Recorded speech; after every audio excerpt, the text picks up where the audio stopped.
SR TV.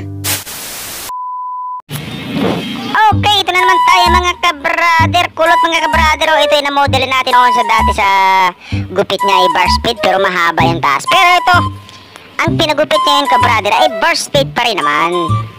So yan siya gumamit tayo dyan ng 6 na guide. Yan.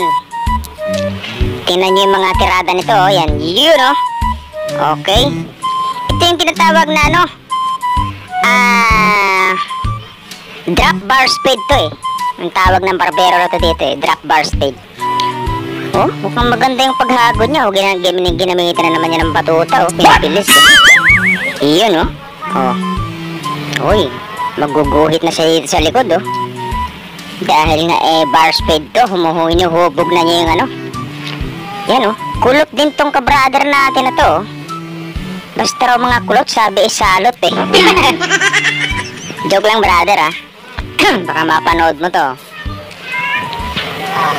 Okay, nagahit na siya dyan. Ayos yung gawa niya kagad parehas dito sa kanan.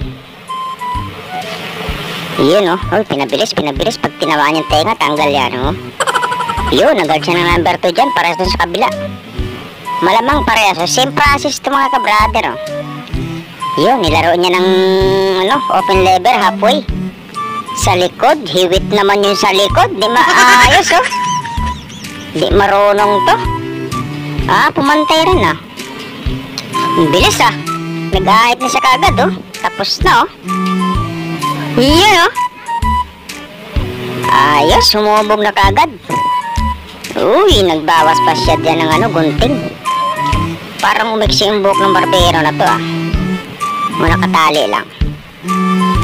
Uy, nagpalain na pa si brother Ano ba yan? Pinalakan niya yung noon ng customer niya Ay, hindi to Devil's Cut. Devil's Cut ang tawag dyan.